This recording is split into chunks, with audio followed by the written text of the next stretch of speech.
அனைவரையும் ஒருங்கிணைத்து செயல்படும் ஒற்றுமை இருக்கும் வரை எந்த கொம்பனாலும் திமுகவை வீழ்த்திவிட முடியாது என முதலமைச்சர் மு.க.ஸ்டாலின் தெரிவித்துள்ளார்.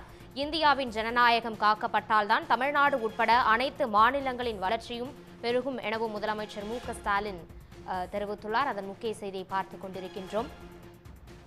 எழும்பு தொடர்பான முழு விவரங்களை செய்தியாளர் கண்ணன் வழங்க கேட்கலாம். கண்ணன், இது தொடர்பான முழு விவரம்.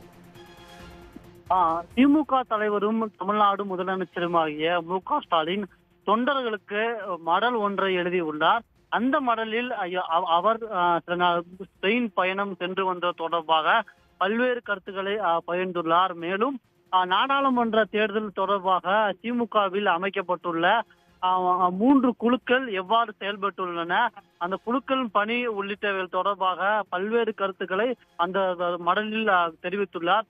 முக்கியமாக கூற வேண்டும் என்றால், அந்த மடலில் உங்களில் ஒருவனாகிய நான் எளிவன், உங்களால் வழங்கப்பட்ட கழகத்தின் தலைமை பொறுப்பை ஏற்றிருப்போன் என்றும் தெரிவித்துள்ளார்.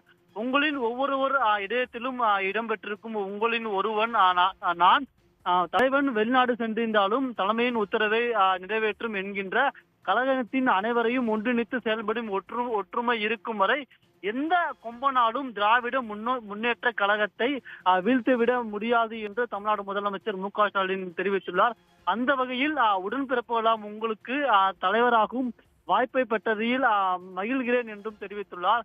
மேலும் தனிப்பட்ட உங்களுடைய மகிழ்ச்சியை விட இந்திய ஜனநாயகத்திற்கு ஏற்பட்டுள்ள ஆபத்தை தகர்த்து நாட்டை காப்பாற்றும் போதுதான் ஏற்படும் மகிழ்ச்சியே முதன்மையானது என்றும், ஸ்பெயின் பயணம் வெற்றிகரமாக அமைந்தது போல் தேர்தல் களத்தில் இந்தியாவின் வெற்றியும் அமையும் என்றும், தமிழ்நாடு வளம் காணும் இந்தியாவின் ஜனநாயகம் காக்கப்பட்டால்தான் தமிழ்நாடு உட்பட அனைத்து மாநிலங்களின் வளர்ச்சியும் நிரந்தரமாக அமையும், அதற்கான களம் நம்மை அழைக்கிறது, ஆயத்தமாவோம் என்று தமிழ்நாடு முதலமைச்சர் மு.க.ஸ்டாலின் தன்னுடைய கடிதத்தில் குறிப்பிட்டுள்ளார்.